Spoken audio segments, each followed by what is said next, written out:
J'avais un mauvais pressentiment concernant les nuits où ma femme restait tard au travail. Alors, j'ai prétendu m'endormir sur le canapé du salon. Pendant que je regardais en cachette, le livreur de pizza m'a vu et a chuchoté, « Monsieur, attendez que le réverbère s'éteigne. Vous verrez et comprendrez tout. » Quand le réverbère a finalement vacillé et s'est éteint, j'ai arrêté de respirer face à ce que j'ai vu. Je suis ravi de vous avoir ici. Suivez mon histoire jusqu'au bout et indiquez en commentaire la ville depuis laquelle vous regardez, afin que je puisse voir jusqu'où mon récit a voyagé. Je m'appelle Alan, à 58 ans, je pensais tout savoir sur ma femme. Holly et moi étions mariés depuis 32 ans, et je croyais que nous avions construit quelque chose de solide, de réel. Mais ces derniers temps, quelque chose avait changé dans notre maison, quelque chose que je n'arrivais pas tout à fait à définir, jusqu'à ce que ces jeudis soirs commencent à devenir une habitude que je ne pouvais plus ignorer. Tout a commencé il y a 3 mois. Holly, qui travaillait comme assistante administrative dans un cabinet médical du centre-ville, a soudainement commencé à avoir ce qu'elle appelait des « réunions tardives » tous les jeudis. Au début, je n'y avais pas prêté attention. Les exigences du travail changent, les responsabilités grandissent et, à 54 ans, Holly était plus dévouée que jamais à son travail. Mais j'ai fini par remarquer des détails qui ne collaient pas. La première chose qui m'a frappé, c'est l'odeur. Quand Holly rentrait de ses prétendues réunions tardives, elle sentait différemment. Ce n'était pas l'odeur habituelle de désodorisant de bureau et de café qui s'accrochait d'ordinaire à ses vêtements. À la place, il y avait un parfum doux, presque floral, que je n'arrivais pas à identifier. Quand je lui en parlais, elle haussait les épaules et marmonnait quelque chose à propos d'un nouveau désodorisant au bureau ou du parfum d'une collègue qui s'était transférée pendant une longue réunion. Ensuite, il y avait les vêtements. Holly avait toujours été méticuleuse concernant son apparence, mais ces jeudis soirs, elle rentrait à la maison avec son chemisier légèrement froissé. Ses cheveux n'étaient plus aussi soignés qu'à son départ. Son rouge à lèvres avait complètement disparu, non pas effacé par une longue journée, mais totalement essuyé. Lorsque je l'ai mentionné une fois, elle a ri et a dit qu'elle avait dû l'effacer en dînant au bureau. Dîner au bureau. C'était une autre chose. Holly n'avait jamais mentionné dîner au travail avant le début de ses réunions du jeudi. Pendant toutes nos années de vie commune, elle s'était toujours plainte de la nourriture terrible des distributeurs automatiques et disait qu'elle avait hâte de rentrer à la maison pour un vrai repas. Maintenant, soudainement, elle faisait des dîners élaborés pendant ses réunions tardives. Les appels téléphoniques ont été ce qui a vraiment commencé à me perturber. Holly avait toujours été très ouverte avec son téléphone, le laissant traîner, répondant aux appels devant moi sans y penser à 2 fois. Mais désormais, lorsque son téléphone sonnait les jeudis après-midi ou soir, elle s'esquivait dans une autre pièce pour répondre. J'entendais sa voix à travers les murs, mais elle était plus basse, plus prudente, comme si elle s'assurait que je ne puisse pas comprendre ses mots. Un jeudi soir, au début du mois d'octobre, j'ai décidé de rester debout et d'attendre qu'elle rentre. Je lui ai dit que je lirais dans le salon, en regardant peut-être un peu la télévision tardive. Elle m'a embrassé pour me dire au revoir à 18h30, en précisant qu'elle rentrerait peut-être tard, probablement après 23h. Elle portait une robe bleu marine que je lui avais achetée pour son anniversaire 2 ans plus tôt, et elle était magnifique. Mais il y avait quelque chose dans ses yeux quand elle m'a regardé, quelque chose qui ressemblait plus à un adieu qu'à un simple « à plus tard ». Je me suis installé dans mon fauteuil inclinable avec un livre, mais je n'arrivais pas à me concentrer sur les mots. Chaque voiture qui passait devant notre maison me faisait lever les yeux, me demandant si c'était Holly qui rentrait. Mais au fil des heures, j'ai réalisé que je n'attendais pas seulement son retour. Je guettais quelque chose, même si je ne savais pas quoi. Vers 22h15, on a sonné à la porte. Je n'attendais personne, et j'ai hésité un instant à ouvrir, mais la sonnerie a retenti à nouveau, plus insistante cette fois. J'ai ouvert la porte et je suis tombé sur un jeune homme d'une vingtaine d'années tenant un sac de livraison de pizza. Il avait l'air confus, vérifiant son téléphone puis regardant à nouveau le numéro de notre maison. « Je pense que je me suis trompé d'adresse », a-t-il dit en s'excusant. Je devais livrer sur Maple Street, mais ici c'est Elm Street, n'est-ce pas? C'est exact, ai-je confirmé. Maple Street est 2 rues plus loin. Il m'a remercié et a commencé à partir, mais il s'est arrêté et s'est retourné vers moi. Il y avait une expression étrange sur son visage, quelque chose d'entendu, de presque complice. « Monsieur » a-t-il dit doucement, jetant un coup d'œil autour de lui comme pour s'assurer que personne d'autre n'écoutait. Je livre dans ce quartier depuis 2 ans maintenant. Je vois beaucoup de choses. J'ai froncé les sourcils, ne comprenant pas où il voulait en venir. D'accord, ai-je dit lentement. Il s'est approché, sa voix tombant à peine plus aucun murmure. Ce réverbère, a-t-il dit en désignant le lampadaire au coin de notre rue. Il a des ratés ces derniers temps. Il s'éteint vers 23h30 la plupart des jeudis soirs. Un problème électrique, j'imagine. J'ai regardé la lumière, qui brillait normalement. Je n'avais pas remarqué, ai-je dit. Le livreur a réajusté le sac de pizza dans ses bras. Monsieur, a-t-il dit, et il y avait une note d'urgence dans sa voix. Attendez que le réverbère s'éteigne. Vous verrez et comprendrez tout. Avant que je ne puisse lui demander ce qu'il entendait par là, il s'éloignait déjà, disparaissant dans l'obscurité, au-delà de la portée de ce fameux réverbère qu'il venait de mentionner.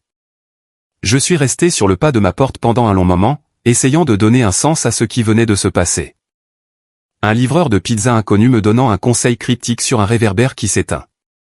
Cela semblait absurde, mais en fermant la porte pour retourner à mon fauteuil, je ne pouvais pas me défaire de l'idée qu'il savait quelque chose que j'ignorais. Quelque chose sur mon propre quartier, ma propre rue, et peut-être même sur ma propre femme. J'ai regardé ma montre. 22h25. Si la lumière s'éteignait vers 23h30, comme il l'avait dit, je n'avais plus qu'1 heure à attendre. J'ai éteint toutes les lumières du salon et je me suis positionné de manière à pouvoir voir par la fenêtre avant tout en restant caché. Le réverbère projetait un cercle de lumière vive sur la chaussée, éclairant environ la moitié de notre jardin avant et une partie de la rue. Tout semblait normal, calme, paisible.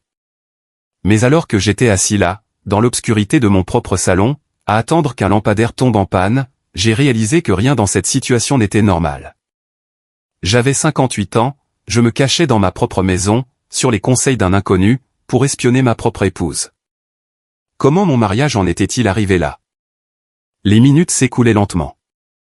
À 23h, j'ai entendu un bruit de moteur au loin et mon rythme cardiaque s'est accéléré. Mais la voiture est passée sans s'arrêter.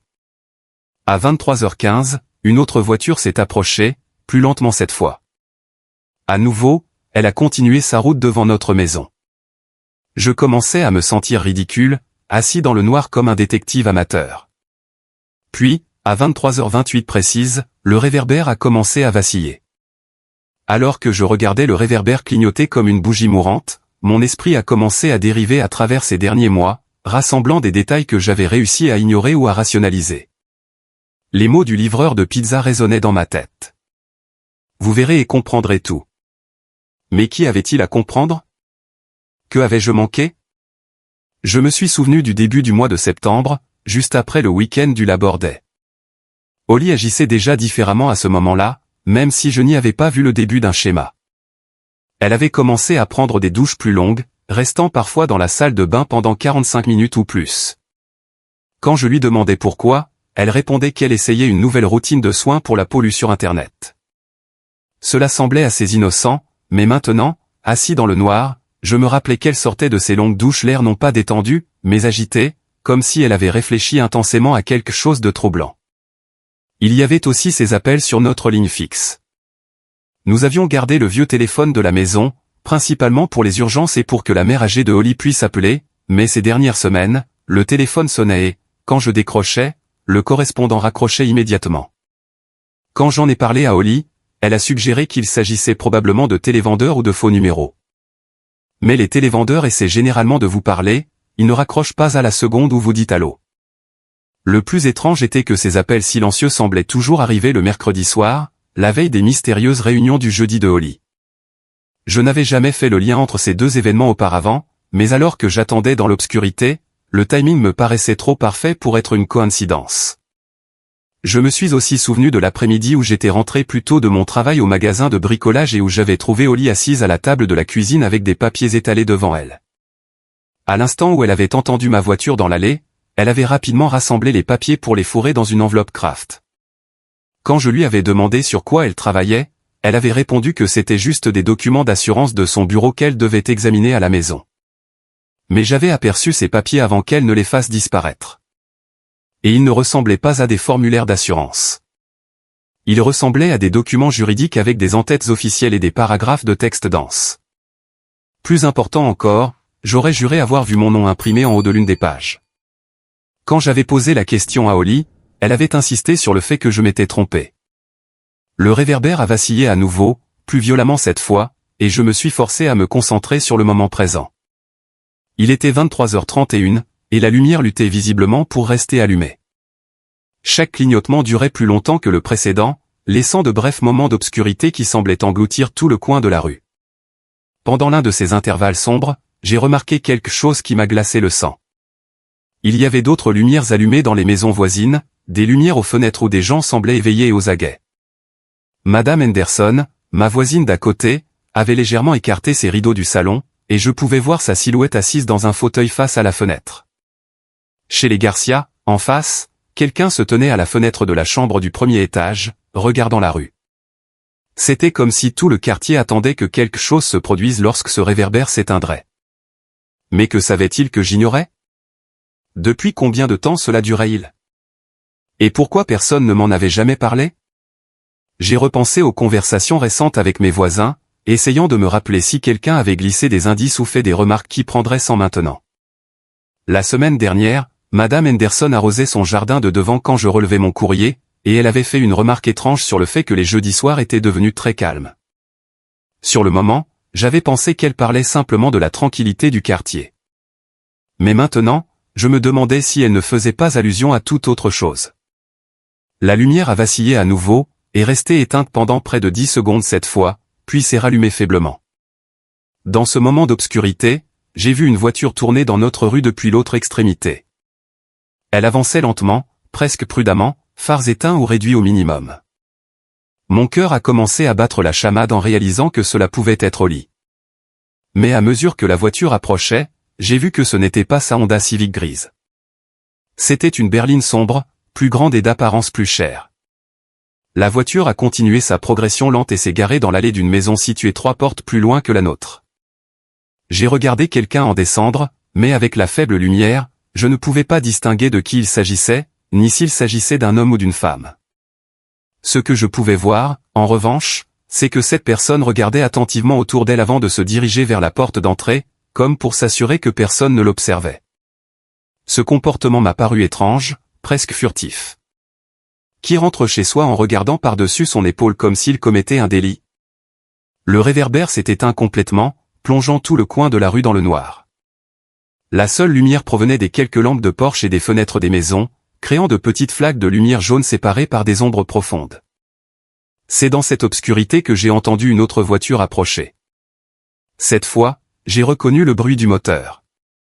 C'était la voiture de Holly, avec ce léger cliquetis familier qui empirait depuis quelques mois. La voiture a ralenti en approchant de notre rue, et j'ai pu distinguer la silhouette de sa Honda Civic sous la lueur lointaine d'un autre lampadaire fonctionnel. Mais Holly n'a pas tourné dans notre allée. Au lieu de cela, elle a dépassé notre maison et s'est garée le long du trottoir, environ 15 mètres plus loin, à un endroit où le réverbère en panne laissait sa voiture dans une obscurité totale. Elle a coupé le moteur et est restée assise là, sans bouger. Mes mains tremblaient en regardant ma femme de 32 ans assise dans sa voiture devant notre propre maison, refusant visiblement d'être vue. Que attendait-elle? Pourquoi n'entrait-elle pas? Et pourquoi s'était-elle garée dans l'endroit le plus sombre de la rue? Comme pour répondre à mes questions, une autre voiture est apparue à l'autre bout de la rue. Celle-ci, je ne la connaissais pas du tout. C'était un pick-up blanc, récent, avec des vitres teintées qui empêchaient de voir qui conduisait. Le pick-up avançait encore plus lentement que la première voiture et, en passant sous les quelques lampadaires encore en état de marche, j'ai vu que le conducteur regardait attentivement chaque numéro de maison. Le pick-up s'est arrêté juste devant chez nous. Un homme est descendu du côté conducteur, et malgré la pénombre, j'ai vu qu'il était grand et carré d'épaules. Il portait des vêtements sombres et se déplaçait avec assurance, mais ses mouvements restaient prudents, presque furtifs. Il ne s'est pas dirigé vers notre porte d'entrée. Au lieu de cela, il a contourné le pick-up pour ouvrir la portière passager. C'est là que j'ai vu Holly descendre. Mon épouse descendait du pick-up d'un inconnu juste devant notre maison à 23h35 un jeudi soir, après m'avoir affirmé qu'elle participait à des réunions tardives au travail. Elle est restée près de l'homme un instant et ils ont semblé parler à voix basse. Puis, à ma grande stupéfaction, elle s'est approchée et l'a enlacé. Ce n'était pas une accolade polie ou professionnelle. C'était une étreinte intime, familière, le genre d'étreinte réservée à deux personnes qui se connaissent très bien. L'étreinte a duré ce qui m'a semblé être des minutes, mais ne représentait probablement qu'une trentaine de secondes. Lorsqu'ils se sont séparés, l'homme a tendu quelque chose à Holly, une sorte de paquet ou d'enveloppe qu'elle a rapidement glissé dans son sac à main. Mais ce ne fut pas tout. L'homme s'est dirigé vers l'arrière de son pick-up et a commencé à décharger quelque chose de la benne. C'était un objet sombre et encombrant, enveloppé dans ce qui ressemblait à une bâche ou à une couverture lourde. Holly l'a aidé à porter l'objet, et ensemble ils se sont dirigés vers le côté de notre maison, disparaissant dans les ombres de notre jardin arrière. Je suis resté pétrifié dans mon fauteuil, mon esprit luttant pour assimiler ce que je venais de voir. Holly n'avait pas été au travail. Elle avait été avec cet homme, quel qu'il soit, et maintenant il se trouvait dans notre jardin avec quelque chose qu'il ne voulait visiblement pas que l'on voie. Le minutage minutieux, l'attente que le réverbère s'éteigne, le comportement secret, la façon dont il se déplaçait dans l'ombre. Rien de tout cela n'était innocent. Et soudain, j'ai réalisé que les voisins n'étaient pas éveillés par hasard. Ils regardaient, ils attendaient, tout comme le livreur de pizza m'avait dit de le faire. Ils savaient que quelque chose se passait les jeudis soirs lorsque ce réverbère s'éteignait. Quelque chose qu'ils observaient depuis je ne sais combien de temps. Quoi que Holly et cet inconnu soient en train de faire dans notre jardin, j'allais le découvrir. Mais d'abord, je devais décider si je voulais vraiment connaître la vérité sur ce que ma femme faisait ces soirs-là, car quelque chose me disait qu'une fois la vérité révélée, plus rien dans ma vie ne serait jamais comme avant. Je me suis forcé à me lever du fauteuil pour m'approcher de la fenêtre la plus proche du jardin, mes jambes fléchissant sous mon poids. L'obscurité extérieure semblait impénétrable, mais j'entendais des voix provenant de l'arrière de la maison. La voix de Holly et le ton plus grave d'un homme. Ils essayaient de parler bas, mais dans le silence de la nuit, le son portait plus loin qu'ils ne le pensaient. Je me suis glissé à travers la cuisine jusqu'à la porte arrière, mon cœur battant si fort que j'étais persuadé qu'ils l'entendraient. La porte avait une petite vitre qui donnait sur notre terrasse, et je me suis positionné pour voir sans être vu. Ce que j'ai découvert dans les minutes qui ont suivi allait me hanter pour le reste de mes jours. Holly et l'homme avaient installé une sorte de lampe de chantier, du genre de celle qu'utilisent les entrepreneurs, mais ils l'avaient placée très bas et partiellement couverte pour qu'elle n'attire pas l'attention des maisons voisines. Dans ce faisceau de lumière faible et ciblée, j'ai enfin pu voir clairement le visage de l'homme. C'était mon frère, Marcus. Marcus, qui vivait à 300 km de là, à Birmingham. Marcus, que je n'avais pas vu depuis plus de 6 mois. Marcus, qui traversait soi-disant un divorce difficile et des problèmes financiers. Marcus, qui m'avait demandé de lui prêter $5 000 à Noël dernier, une somme que je lui avais donnée sans hésiter parce qu'il était de ma famille. Mais le voir ici, dans mon jardin, au milieu de la nuit avec ma femme, transportant de mystérieux paquets, ce n'était pas une visite de courtoisie ni un appel à l'aide. C'était quelque chose de planifié, de secret, quelque chose qui exigeait la couverture de l'obscurité et d'un réverbère en panne. J'ai regardé avec horreur tandis qu'ils déballaient ce qu'ils avaient transporté. Ce n'était pas un seul paquet. Il y avait plusieurs objets enveloppés dans du plastique épais et du ruban adhésif. La manière dont ils manipulaient ces paquets, avec soin et méthode, suggérait qu'ils avaient déjà fait cela. Ce n'était pas leur première fois dans mon jardin un jeudi soir. Holly a sorti une pelle pliante de l'un des sacs apportés par Marcus. Le genre de pelle que les campeurs utilisent pour creuser des foyers. Mais il ne prévoyait pas de feu de camp. Marcus a commencé à dégager les feuilles et les débris d'un endroit près de notre abri de jardin, un endroit caché de la vue des voisins par notre clôture de protection. Alors que je regardais ma femme et mon frère travailler ensemble avec une efficacité rodée, l'effroyable vérité a commencé à se dessiner dans mon esprit. Les réunions du jeudi soir qui n'en étaient pas, les appels mystérieux, les documents juridiques que Holly cachait.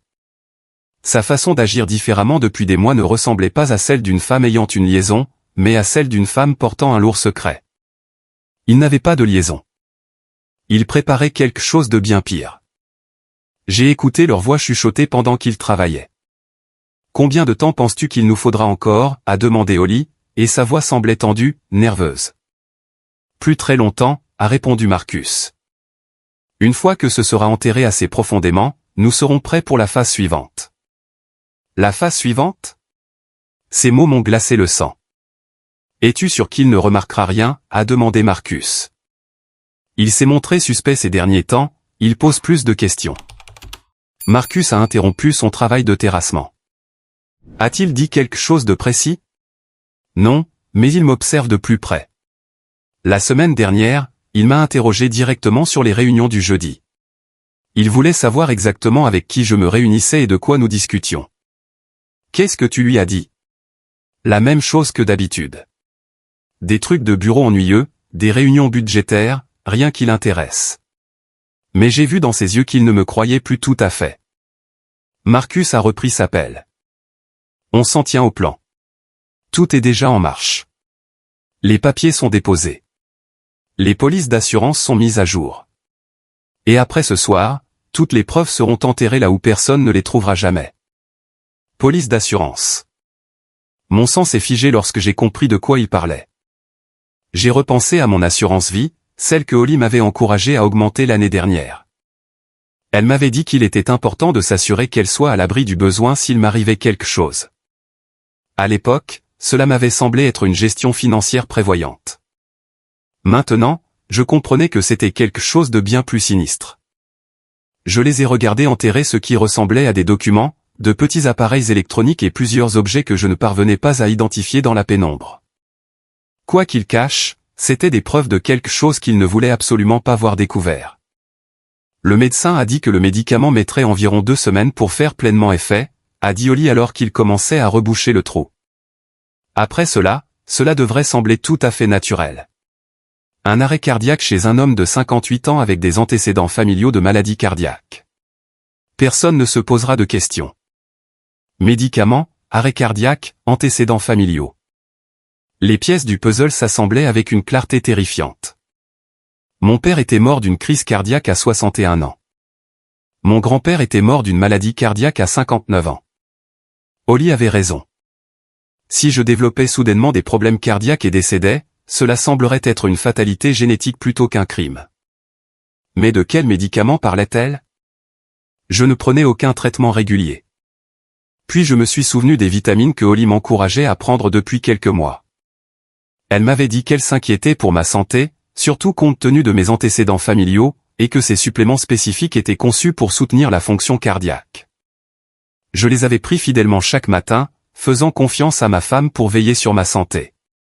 Ce n'étaient pas des vitamines. C'était un poison destiné à affaiblir lentement mon cœur, préparant mon corps pour la mort naturelle qu'ils avaient planifiée pour moi. Qu'en est-il du transfert d'argent, a demandé Marcus alors qu'ils rangeaient leurs outils. Quand exécutons-nous cette partie? Les papiers sont déjà signés, a répondu Holly. J'ai imité sa signature il y a des mois, et je me suis entraîné jusqu'à ce que je puisse le faire parfaitement. Dès qu'il sera déclaré mort, j'hérite de tout. La maison, l'assurance vie, sa pension, tout. Et conformément à notre accord, tu obtiens 40% du total. 40%. J'ai fait un calcul mental rapide. Mon assurance vie s'élevait à $200 000. Ma pension représentait environ $300 000. La maison valait environ $150 000. Mes différents comptes d'épargne et d'investissement totalisaient environ $100 000. Il prévoyait de se partager environ $750 000 après m'avoir assassiné. Marcus empochait $300 000 pour aider ma femme à me tuer. Mon propre frère était prêt à m'assassiner pour de l'argent. Et tu es sûr pour le calendrier, a demandé Marcus en finissant de nettoyer leur zone de travail. Le médecin a dit 2 à 3 semaines maximum, a dit Holly. Le médicament s'accumule progressivement dans son organisme, donc on aura l'impression que son cœur a lâché sous l'effet du stress accumulé. Aucune trace suspecte dans son sang d'ici à ce que quelqu'un pense à faire des analyses. Ils avaient un médecin complice. Ce n'était pas seulement une conspiration entre ma femme et mon frère. Un professionnel de la santé était impliqué, quelqu'un qui leur fournissait la substance nécessaire pour me tuer à petit feu. Je me suis éloigné de la fenêtre, l'esprit en déroute. Je devais retourner au salon avant qu'il ne termine dans le jardin et que Holly ne rentre. Elle ne devait pas savoir que j'avais vu ou entendu quoi que ce soit. Si elle réalisait que j'étais au courant, ils pourraient accélérer leur plan, ou pire, décider de m'éliminer d'une manière qui ressemblerait à un accident plutôt qu'à une cause naturelle. En retournant vers le fauteuil, mes mains tremblaient si fort que je pouvais à peine marcher droit. 32 ans de mariage, et ma femme m'empoisonnait lentement à mort avec l'aide de mon propre frère. La femme qui avait juré de m'aimer dans la maladie comme dans la santé me rendait systématiquement malade pour hériter de mon argent. Le frère qui s'était tenu à mes côtés le jour de mon mariage planifiait de m'enterrer. J'ai entendu la porte arrière s'ouvrir doucement, puis les pas de Holly dans la cuisine. Je me suis rapidement installé dans le fauteuil comme si je m'étais endormi en l'attendant. J'ai forcé ma respiration à ralentir et j'ai essayé de détendre les muscles de mon visage, même si tout en moi hurlait de terreur. Holly est apparue dans l'encadrement de la porte du salon et je l'ai entendue soupirer doucement. « Alan » a-t-elle chuchoté. « Chérie, tu es réveillé. » J'ai émis un petit grognement comme si je me réveillais d'un somme, puis j'ai ouvert les yeux et lui ai souri. « Oh, salut. Je crois que je me suis endormi en t'attendant. Comment s'est passée ta réunion ?» Elle m'a rendu mon sourire, et c'était ce même sourire chaleureux et aimant qu'elle m'adressait depuis plus de 3 décennies. En la regardant maintenant, sachant ce que je savais, il était impossible de croire que cette femme qui semblait si attentionnée planifiait ma mort. « C'était long et ennuyeux », a-t-elle dit en s'approchant pour m'embrasser sur le front. « Des discussions budgétaires, des problèmes de personnel, tu sais ce que c'est. Je suis désolé d'être si en retard. » Ses lèvres sur mon front m'ont paru glacées, même si elles étaient chaudes. Cette femme qui m'embrassait pour me dire bonne nuit était la même qui venait de passer la soirée à enterrer des preuves de mon meurtre planifié. « Ce n'est pas grave », ai-je réussi à dire. « Je comprends que le travail puisse être exigeant. » Elle a observé mon visage un instant, et je me suis demandé si elle voyait la terreur que je m'efforçais de cacher. « Tu as l'air pâle », a-t-elle dit d'un ton inquiet. « Tu te sens bien ?» L'ironie était totale. Elle s'inquiétait de ma santé tout en travaillant activement à la détruire. « Juste fatigué », ai-je dit. « Je pense que je vais monter me coucher. »« Bonne idée », a-t-elle dit. « N'oublie pas de prendre tes vitamines demain matin.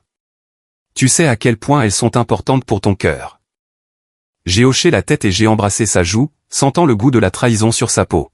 « Je n'oublierai pas », ai-je promis. En montant les escaliers menant à notre chambre, j'ai réalisé que je vivais désormais dans un film d'horreur basé sur ma propre vie. Chaque matin, en prenant ces vitamines, je participais à ma propre exécution lente.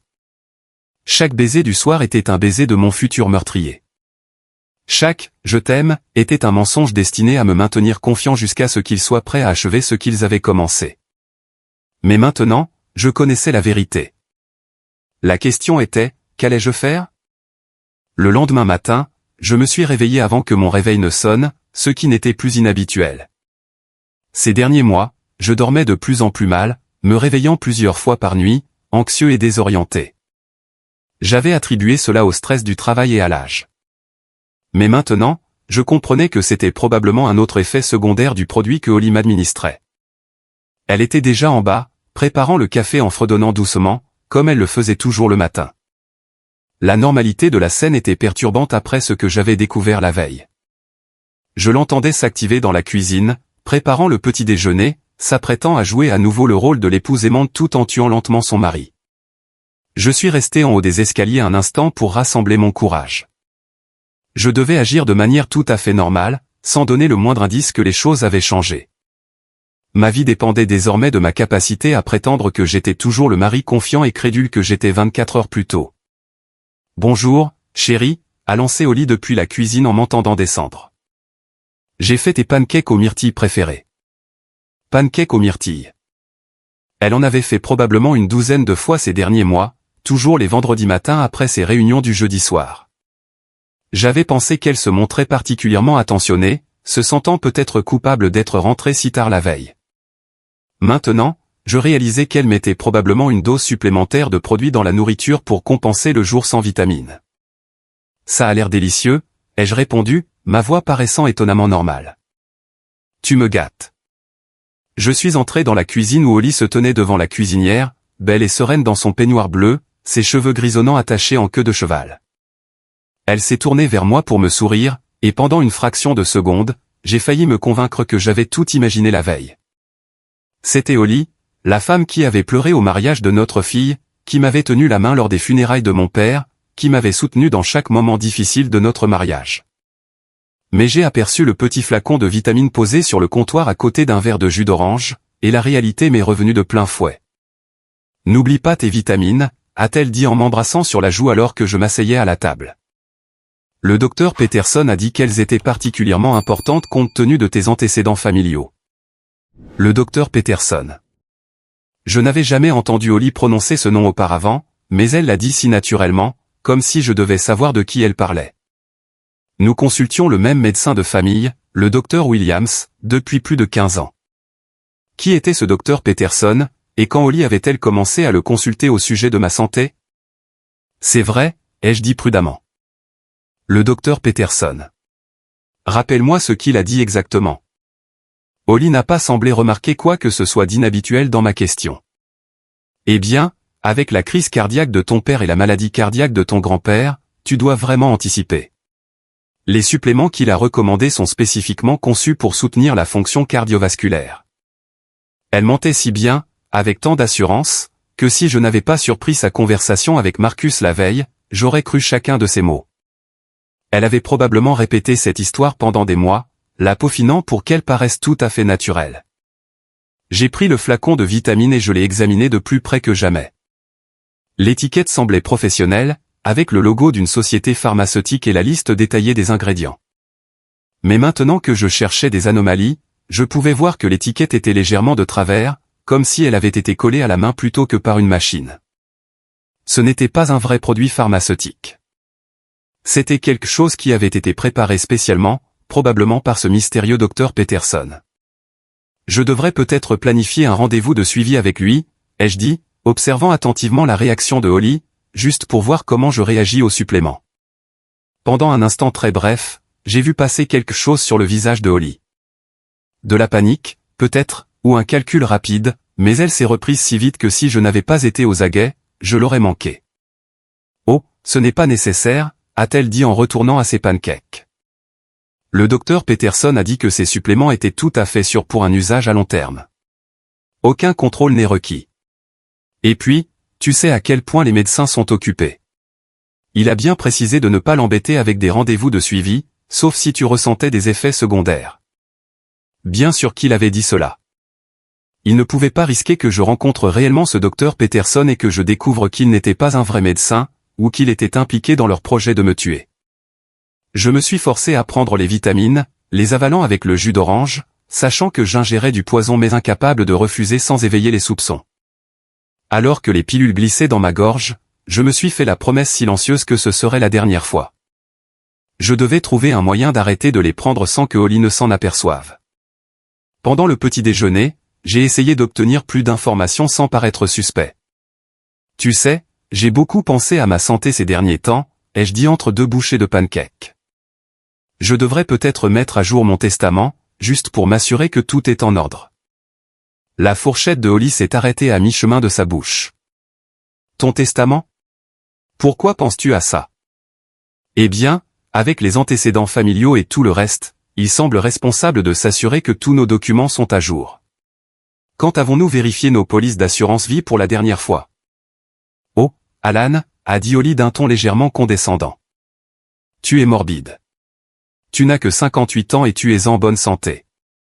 Il n'y a pas lieu de penser à des testaments et des polices d'assurance. Mais j'ai vu dans ses yeux qu'elle pensait précisément à ces choses-là. Elle savait au dollar près ce que rapporterait ma mort, car elle l'avait probablement calculé pendant des mois. Je suppose que tu as raison, ai-je dit. Je veux juste m'assurer que tu seras à l'abri s'il m'arrive quelque chose. Il ne va rien t'arriver, a dit Holly fermement. Pas avant de très nombreuses années. Et quand ce moment viendra, j'espère quand nous serons tous les deux très vieux. Oui, tout ira bien. Nous nous sommes assurés de cela. Nous nous sommes assurés de cela. Pas, nous avons prévu cela, ou, nous nous y sommes préparés, mais nous nous sommes assurés de cela, comme si mon décès était un événement déjà programmé plutôt qu'une éventualité pour laquelle il s'était simplement préparé. Après le petit déjeuner, Holly est partie travailler en m'embrassant comme d'habitude et en me rappelant de prendre soin de moi. Dès que sa voiture a disparu au coin de la rue, j'ai appelé notre avocat de famille. Jim, c'est Alan Hartwell, ai-je dit lorsqu'il a décroché. J'ai besoin de te poser une question et j'ai besoin que cette conversation reste strictement confidentielle. Bien sûr, Alan. Que puis-je faire pour toi? Est-ce que Holly t'a contacté récemment pour mettre à jour nos testaments ou modifier les bénéficiaires de mon assurance vie? Il y a eu un silence. Alan, tu sais bien que je ne peux pas discuter de mes échanges avec Holly sans son autorisation, même avec toi. Jim, c'est important. Je ne te demande pas de détails. J'ai juste besoin de savoir si elle a été en contact avec toi. Un autre silence, plus long cette fois. Non, Alan. Holly ne m'a pas contacté pour quoi que ce soit depuis plus de 2 ans. Se passe-t-il quelque chose que je devrais savoir? Si Holly n'était pas passée par notre avocat de famille pour mettre à jour nos documents légaux, c'est qu'elle avait travaillé avec quelqu'un d'autre, quelqu'un qui l'aidait à falsifier des documents ou à créer de faux papiers pour s'assurer qu'elle hériterait de tout à ma mort. Jim, j'ai besoin que tu récupères nos testaments actuels et nos polices d'assurance. Je veux tout vérifier, et je veux m'assurer que rien n'a été modifié à mon insu. Je peux te préparer des copies pour cet après-midi, a dit Jim. Alan, as-tu des ennuis?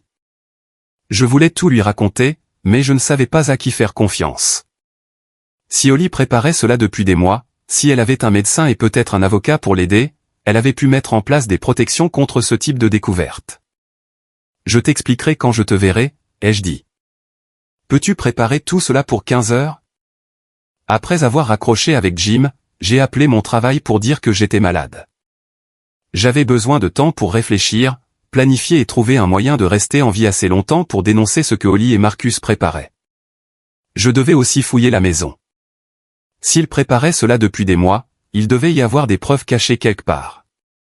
Des échanges avec le docteur Peterson, des documents falsifiés, des informations sur le produit qu'ils utilisaient. Je devais être prudent, cependant. Si Holly rentrait plus tôt que prévu et me surprenait en train de fouiller ses affaires, cela pourrait précipiter leur calendrier. J'ai commencé par le bureau de Holly, la petite pièce où elle payait les factures et gardait ses papiers personnels. À première vue, tout semblait normal.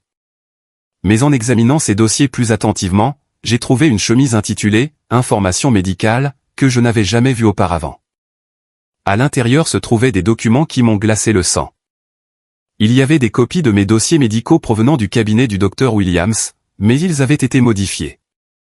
Quelqu'un avait ajouté des notes concernant des palpitations cardiaques, des douleurs thoraciques et des essoufflements et des symptômes que je n'avais jamais signalés car je ne les avais jamais ressentis.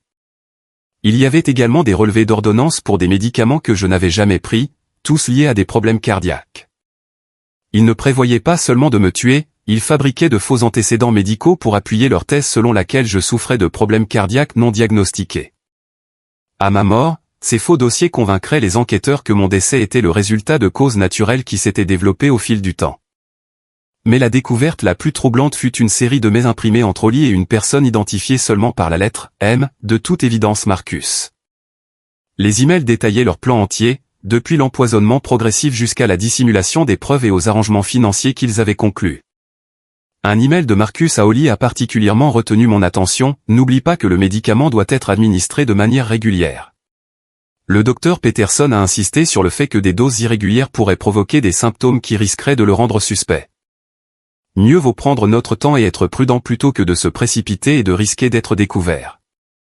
Un autre email de Holly à Marcus était encore plus terrifiant, Alan a mentionné hier de mettre son testament à jour. Je lui ai dit que ce n'était pas nécessaire, mais nous devrons peut-être agir plus vite que prévu. À quelle vitesse le docteur Peterson peut-il ajuster le dosage?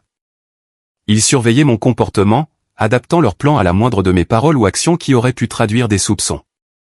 Il traitait mon assassinat comme un projet d'entreprise, avec des calendriers, des imprévus et des rapports d'étape. En lisant ces emails, j'ai réalisé que cette conspiration allait bien plus loin que Holly, Marcus et un médecin corrompu. Il y avait des références à d'autres personnes, d'autres arrangements, d'autres aspects du plan que je n'avais pas encore découverts. J'ai photographié chaque document avec mon téléphone, m'assurant d'avoir des preuves de tout ce que j'avais trouvé. Ensuite, j'ai soigneusement remis chaque chose exactement à sa place. À 15 heures, j'étais assis dans le bureau de Jim, examinant nos documents juridiques avec une horreur grandissante. Nos testaments n'avaient pas été modifiés, mais nos polices d'assurance vie l'avaient été. Holly avait ajouté une couverture supplémentaire à laquelle je ne me souvenais pas avoir souscrit, portant le capital d'essai total à $400 000 au lieu des $200 000 que je pensais détenir. La signature sur les documents de la nouvelle police ressemblait à la mienne, mais en l'examinant de près, je pouvais voir des différences subtiles. Holly avait falsifié ma signature, exactement comme elle s'en était vantée auprès de Marcus. Jim, ai-je dit en levant les yeux vers mon avocat. Je pense que ma femme essaie de me tuer. Jim m'a fixé derrière son bureau en acajou, son expression passant de la préoccupation professionnelle à une alarme sincère. Alan, c'est une accusation très grave. Es-tu absolument certain de ce que tu affirmes? Je lui ai montré les photos des emails et des dossiers médicaux falsifiés. Au fur et à mesure qu'il lisait, son visage devenait blême. Mon Dieu, a-t-il chuchoté. C'est une tentative de meurtre. Ce n'est pas une tentative, ai-je dit sombrement. C'est en cours. Elle m'empoisonne depuis des mois, et d'après ce que j'ai entendu, il ne me reste qu'environ 2 semaines avant que le produit ne me tue. Jim a immédiatement tendu la main vers son téléphone. Nous devons appeler la police sur le champ. Ces documents sont des preuves de conspiration en vue de commettre un meurtre. Je lui ai posé la main sur le bras pour l'arrêter. Non, pas encore. Alan, as-tu perdu la tête? Ta femme essaie de te tuer. Je le sais, ai-je dit. Mais réfléchis logiquement. Quelles preuves concrètes avons-nous? Des emails entre Holly et un certain M. Nous ne pouvons pas prouver que c'est Marcus. Des dossiers médicaux modifiés qui auraient pu être falsifiés par n'importe qui. Une signature imitée sur une police d'assurance que j'aurais pu signer et simplement oublier. Jim a froncé les sourcils. Et le produit? Nous pourrions le faire analyser. Quel produit? Ces flacons de vitamines auront disparu bien avant que la police n'obtienne un mandat de perquisition. Holly n'est pas stupide. À l'instant où j'impliquerai la police, elle détruira toutes les preuves et prétendra que je fais une crise de paranoïa. N'oublie pas qu'elle a créé un faux dossier médical montrant que j'ai des problèmes cardiaques. Qui va croire que j'ai les idées claires? Jim s'est adossé à son fauteuil, comprenant le dilemme. Alors, que proposes-tu? J'ai besoin de rassembler plus de preuves, et je dois le faire sans qu'ils sachent que je suis au courant. J'ai besoin de preuves si accablantes qu'ils ne pourront en aucun cas s'en sortir. Au cours de l'heure qui a suivi, Jim et moi avons élaboré un plan. Tout d'abord, je continuerai à prendre les vitamines, mais je me ferai immédiatement vomir juste après, quand Holly ne serait pas dans les parages. Cela empêcherait de continuer à m'empoisonner tout en maintenant l'illusion que je suivais leur plan. Deuxièmement, nous engagerions un détective privé pour suivre Holly et documenter ses rencontres avec Marcus et ce Dr Peterson. Troisièmement, Jim commencerait discrètement à rassembler des informations sur les polices d'assurance falsifiées et tout autre document financier qui aurait pu être modifié. Plus important encore, je commencerai à porter un enregistreur caché lors de mes conversations avec Holly, en essayant de lui faire révéler plus de détails sur leur plan. Jim connaissait un ancien détective de police spécialisé dans le matériel de surveillance qui pouvait me fournir un équipement minuscule et indétectable. C'est extrêmement dangereux, Alan, m'a prévenu Jim alors que nous finalisions les détails. S'ils soupçonnent que tu sais ce qu'ils font, ils pourraient décider d'accélérer leur calendrier. Ou ils pourraient essayer de faire passer ta mort pour un accident au lieu d'une cause naturelle. Je savais qu'il avait raison, mais je savais aussi qu'aller à la police prématurément donnerait simplement à Holly et Marcus une chance de détruire les preuves et de disparaître. J'avais besoin de les prendre sur le fait, de les amener à s'incriminer si totalement qu'aucune défense ne serait possible. Ce soir-là, je suis rentré chez moi et j'ai agi de la manière la plus normale possible. Holly était d'une humeur exceptionnellement bonne, bavardant sur sa journée de travail et s'enquérant de la mienne. Elle a préparé mon dîner préféré, un rôti de bœuf aux légumes, et m'a rappelé 2 fois de prendre mes vitamines du soir. Tu sembles plus détendu ces derniers temps, a-t-elle fait remarquer pendant que nous rangions la cuisine après le dîner. Je m'inquiétais pour toi ces derniers temps. Tu semblais si anxieux et paranoïaque. Paranoïaque. L'ironie ne m'a pas échappé. Ma femme m'empoisonnait littéralement à mort, et elle qualifiait mes soupçons croissants de paranoïa. J'essaie de moins stresser pour des choses que je ne peux pas contrôler, ai-je dit. La vie est trop courte pour s'inquiéter de tout. Holly a souri et m'a serré dans ses bras. C'est mon sage mari. Je suis contente que tu te sentes mieux. Une fois qu'elle est allée se coucher, j'ai appliqué le plan convenu avec Jim. Je suis allé dans la salle de bain et je me suis forcé à vomir les vitamines prises après le dîner. C'était désagréable, mais savoir que je me libérais du poison rendait la chose supportable. Au cours des jours suivants, j'ai commencé à remarquer des changements subtils dans mon état de santé. La fatigue matinale a commencé à se dissiper. L'anxiété et les palpitations cardiaques qui me perturbaient depuis des semaines ont diminué. Mes difficultés à dormir se sont nettement améliorées. Quel que soit le produit qu'il me donnait, il s'éliminait lentement de mon organisme, et je recommençais à me sentir moi-même. La détective privée recommandée par Jim, une femme nommée Sarah Chen, a commencé sa surveillance le jeudi matin. Elle a suivi Holly au travail, puis a retracé ses mouvements tout au long de la journée. Ce qu'elle a découvert, c'est que Holly n'allait pas du tout au travail les jeudis. Elle se rendait dans un immeuble de bureaux médicaux dans un autre quartier de la ville, où elle passait plusieurs heures dans un bureau loué par un certain docteur Richard Peterson. Sarah a pu établir que le docteur Peterson n'était pas un médecin agréé dans notre État. C'était un ancien médecin déchu qui avait perdu sa licence en Californie 3 ans plus tôt pour avoir participé à une fraude à l'assurance. Il s'était installé dans notre État et poursuivait visiblement ses activités criminelles sous une fausse identité. La surveillance a également révélé que Marcus descendait de Birmingham tous les jeudis matins pour rencontrer Holly et le docteur Peterson. Ils passaient des heures ensemble, planifiant et coordonnant manifestement leur opération. Mais la découverte la plus troublante eut lieu le jeudi soir, lorsque Sarah les suivit jusqu'à un garde-meuble à la périphérie de la ville.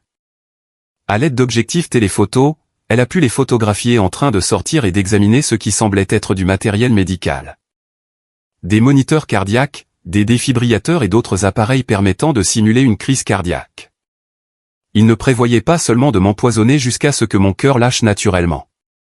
Il s'apprêtait à provoquer un arrêt cardiaque à l'aide de matériel médical, puis à utiliser les fausses informations du docteur Peterson pour signer un certificat de décès affirmant que j'étais mort de cause naturelle. Lorsque Sarah m'a montré les photos le vendredi après-midi, j'ai eu la nausée. Le niveau de planification et de préparation était effarant. Ce n'était pas un crime passionnel ou une décision impulsive. Ils travaillaient sur ce projet depuis des mois, peut-être même des années, créant de fausses identités, rassemblant du matériel et perfectionnant leur méthode. Il y a autre chose, a dit Sarah en sortant une autre série de photos.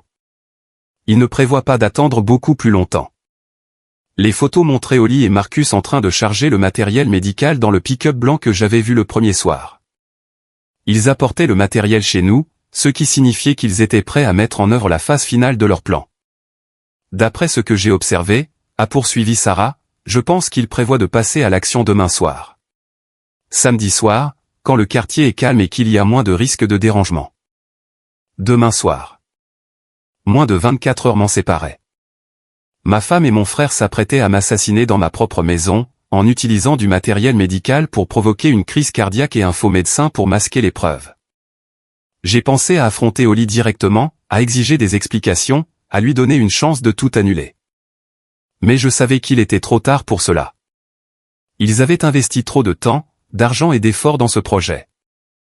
Ils ne l'abandonneraient pas maintenant simplement parce que j'avais découvert leur secret. Au lieu de cela, je devais retourner la situation contre eux. Je devais les laisser penser que leur plan se déroulait normalement tout en préparant un piège qui les démasquerait complètement.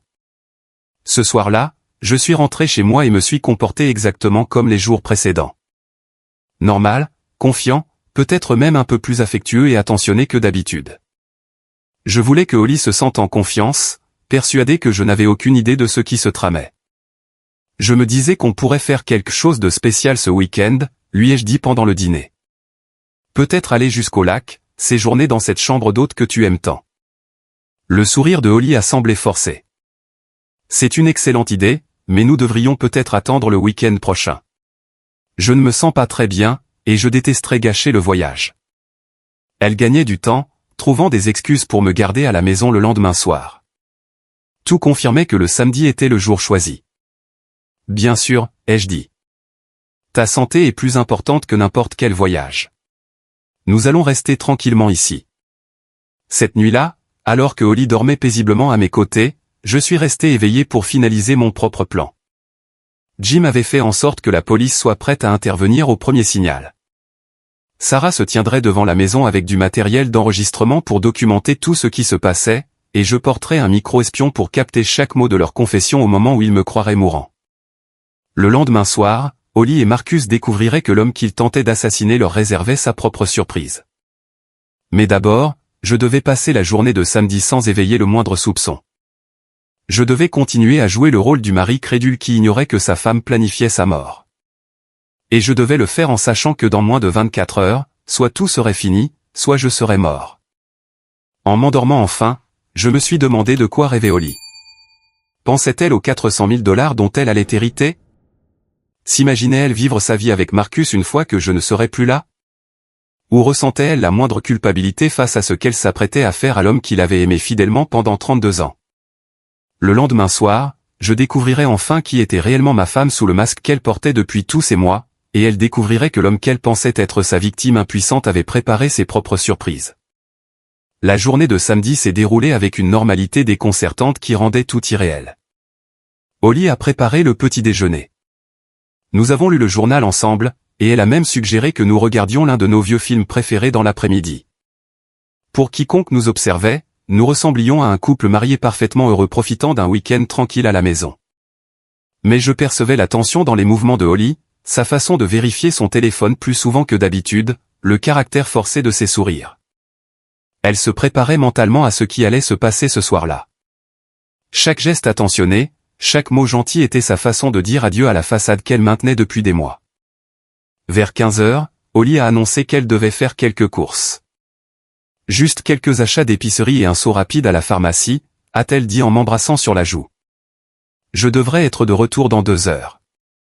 Je savais qu'elle n'allait pas faire de courses. Elle rencontrait Marcus et le docteur Peterson pour les derniers préparatifs, s'assurant que chacun connaisse son rôle dans les événements de la soirée. C'était mon occasion de finaliser mes propres préparatifs. Dès que sa voiture a disparu au coin de la rue, j'ai appelé Jim et Sarah. C'est pour ce soir, leur ai-je dit. Holly vient de partir pour de prétendues courses, mais d'après la surveillance, c'est le moment de leur réunion finale. Sarah a confirmé qu'elle était déjà positionnée dans une camionnette garée plus bas dans la rue, équipée de caméras longue portée et de matériel d'enregistrement. Jim m'a assuré que la police se tenait prête à un endroit situé à 5 minutes, prête à intervenir au premier signal. J'ai passé l'heure suivante à installer le matériel d'enregistrement qui allait capter tout ce qui se passerait.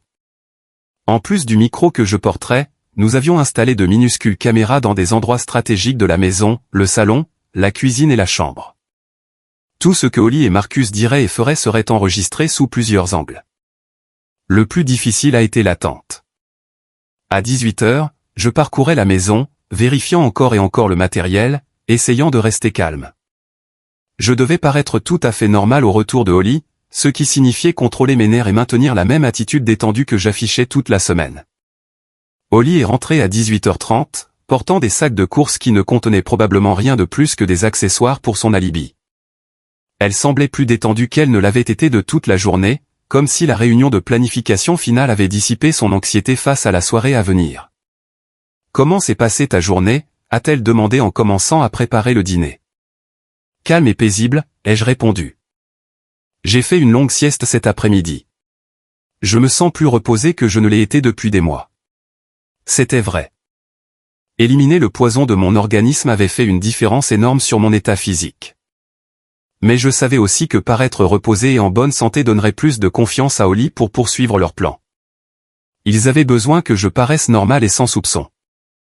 Nous avons dîné ensemble et Holly s'est montrée plus bavarde qu'elle ne l'avait été depuis des semaines. Elle m'a raconté des anecdotes sur ses collègues, s'est enquise de mes projets pour la semaine suivante et s'est généralement comportée comme une femme sincèrement intéressée par la vie de son mari. Si je n'avais pas su ce qu'elle préparait, j'aurais pensé que nous avions l'une de nos meilleures conversations depuis des mois. À 20 heures, Holly a suggéré que nous regardions la télévision ensemble dans le salon. Elle nous a préparé à chacun une tasse de café, et j'ai remarqué qu'elle avait été très attentive à la tasse qu'elle me tendait. J'étais certain que mon café contenait une forte dose du produit qu'il me donnait, probablement de quoi me rendre léthargique et soumis pour ce qui allait suivre. J'ai bu le café sans hésitation, sachant que je trouverais un moyen de le rejeter de mon organisme avant qu'il ne fasse pleinement effet. Holly s'est assise à mes côtés sur le canapé et nous avons regardé une comédie ensemble, riant aux plaisanteries comme n'importe quel couple normal un samedi soir. À 21h30, Holly s'est levée pour aller aux toilettes, et je me suis rapidement rendu dans la cuisine pour me forcer à vomir le café drogué. Quand je suis retourné au salon, je me suis assuré de paraître légèrement somnole, comme si le produit commençait à agir. « Tu te sens bien ?» a demandé Holly, observant mon visage avec ce qui semblait être une inquiétude sincère. « Juste fatigué ?» ai-je dit, laissant ma voix paraître légèrement pâteuse. Oli a hoché la tête avec sympathie. Tu devrais sans doute te reposer. Pourquoi ne montes-tu pas t'allonger? Je vais débarrasser ici et je te rejoins dans un moment. C'était le moment. Le moment où Oli allait signaler à Marcus et au docteur Peterson que j'étais hors d'état de nuire et prêt pour la phase finale de leur plan. Je suis monté et me suis allongé sur notre lit, mais je n'ai pas fermé les yeux. Grâce au matériel d'enregistrement, j'entendais Oli s'activer en bas, puis je l'ai entendu passer un appel téléphonique. Il est prêt, a-t-elle dit doucement. Il a bu le café il y a environ 30 minutes, et il montre déjà des signes de somnolence. Oui, il est en haut dans la chambre. Vous pouvez entrer par la porte arrière. Je la laisse non verrouillée. 10 minutes plus tard, j'ai entendu la porte arrière s'ouvrir, suivie de voix chuchotées dans la cuisine. Marcus était arrivé, et d'après le matériel que Sarah les avait vus charger, le docteur Peterson devait l'accompagner. Je les ai écoutés se déplacer dans la maison, installant leur matériel dans le salon directement sous notre chambre. J'entendais le faible ronflement des appareils électroniques que l'on mettait sous tension, le froissement des fournitures médicales que l'on disposait. Combien de temps avant qu'il ne soit complètement inconscient, ai-je entendu Marcus demander. Le docteur Peterson a dit que la dose que je lui ai donnée devrait l'endormir d'ici 15 minutes, a répondu Oli. Une fois qu'il sera assommé, nous aurons une fenêtre d'environ 1 heure pour tout finaliser avant que le produit ne commence à se dissiper. 1 heure. Il prévoyait de passer 1 heure à utiliser du matériel médical pour simuler une crise cardiaque, puis à positionner mon corps et à créer une scène qui convaincrait les enquêteurs que j'étais mort de cause naturelle dans mon sommeil. Et après? A demandé Marcus. Combien de temps avant que quelqu'un ne découvre le corps? J'attendrai lundi matin, a dit Oli. Je dirai au bureau que je suis malade. Ensuite, vers midi, je monterai et je le découvrirai. J'appellerai le 911 et au moment où les secours arriveront, la rigidité cadavérique se sera installée. Le certificat de décès du docteur Peterson indiquera un arrêt cardiaque dû à une maladie cardiaque sous-jacente. Ils avaient planifié chaque détail, jusqu'au moment où mon corps serait découvert. Oli allait passer une journée entière dans la maison avec mon cadavre, attendant le moment optimal pour jouer le rôle de la veuve éplorée. J'ai entendu des pas monter les escaliers. C'était mon signal pour Jim et la police qu'il était temps d'intervenir. J'ai appuyé sur le petit bouton de mon enregistreur pour envoyer une alerte à la camionnette de Sarah, puis je me suis disposé sur le lit comme si j'étais inconscient. Oli est entrée la première dans la chambre, suivie de Marcus et d'un homme que je ne connaissais pas, qui devait être le docteur Peterson. Ils se sont approchés prudemment du lit, et Oli s'est penché pour vérifier mon pouls. Il dort, a-t-elle chuchoté. Le pouls est fort mêlant. Parfait. Le docteur Peterson s'est dirigé de l'autre côté du lit et a commencé à fixer des électrodes sur ma poitrine. Le matériel qu'il utilisait semblait sophistiqué et coûteux. Ce n'était certainement pas quelque chose que l'on pouvait acheter dans un magasin de fournitures médicales sans les autorisations nécessaires. Cela va simuler un accident coronarien massif, a expliqué le docteur Peterson d'un ton clinique. Les impulsions électriques provoqueront un véritable arrêt cardiaque, mais cela paraîtra tout à fait naturel lors de tout examen ultérieur. La substance présente dans son organisme empêchera toute possibilité de réanimation. Ils allaient m'électrocuter. Pas seulement m'empoisonner ou m'étouffer, mais arrêter réellement mon cœur à l'aide de matériel médical. La froideur de la méthode, sa précision technique, rendait la chose encore plus terrifiante que je ne l'avais imaginé. Est-ce que cela va lui faire mal, a demandé Oli. Et pendant un instant, j'ai cru percevoir une pointe d'hésitation dans sa voix. Il ne sentira rien, l'a assuré le docteur Peterson. Le produit le maintient dans une inconscience totale, et même si ce n'était pas le cas, l'arrêt cardiaque est généralement instantané. Pas de souffrance. Marcus s'est approché du lit. Tu es sûr que cela aura l'air naturel? Pas de traces de traumatisme externe? Les marques des électrodes seront totalement invisibles après que je les aurai retirées, a dit le docteur Peterson.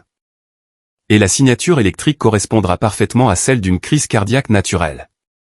J'ai déjà fait cela. Il avait déjà fait cela. Le docteur Peterson n'était pas seulement un médecin déchu aidant pour son premier meurtre. C'était un tueur en série spécialisé dans l'art de faire paraître les décès naturels. Juste pour que notre accord soit bien clair, a dit Marcus à Oli. J'obtiens 40% de tout. L'assurance vie, le produit de la vente de la maison, tout. 40% de $400 000, cela fait 160 000, a répondu Holly. Plus la moitié de la vente de la maison. Cela devrait faire au moins 50 000 de plus. Tu parles de plus de 200 000 $, Marcus.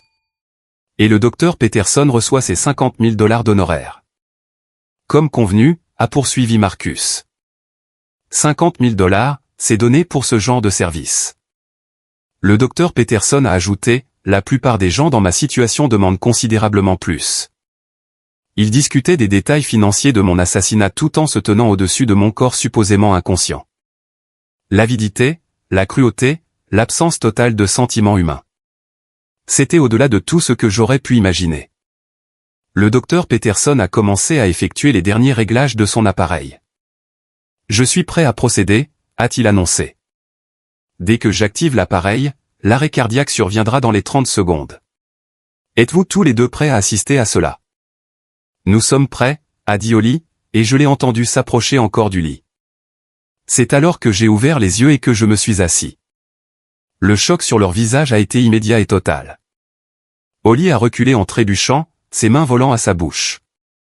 Marcus est devenu livide et a commencé à regarder autour de lui comme s'il cherchait une issue.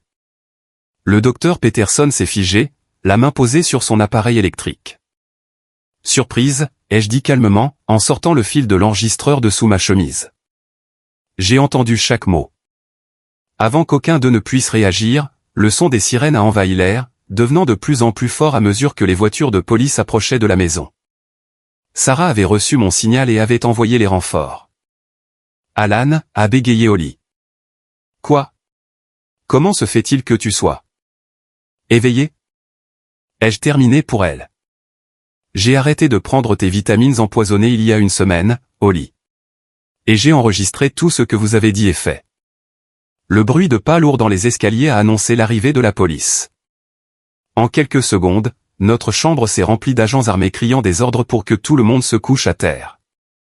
Alors qu'on lui passait les menottes, Holly m'a regardé avec une expression que je ne lui avais jamais vue auparavant. De la haine pure. Tu étais censé mourir, a-t-elle sifflé. Tu devrais déjà être mort. Désolé de te décevoir, ai-je répondu. Mais j'avais d'autres projets. Marcus était déjà menotté, et on lisait ses droits au docteur Peterson. Le matériel médical était photographié et saisi comme preuve. Tout ce qu'ils avaient prévu d'utiliser pour me tuer constituait désormais la preuve de leur conspiration en vue de commettre un meurtre. Alors que la police les emmenait, Holly s'est retournée une dernière fois. 32 ans, Alan, a-t-elle dit. 32 ans que j'ai gâchés avec toi. Non, Holly, ai-je corrigé. 32 ans pendant lesquels tu as fait semblant de m'aimer tout en planifiant ma mort. Le gâchis était entièrement de ton côté.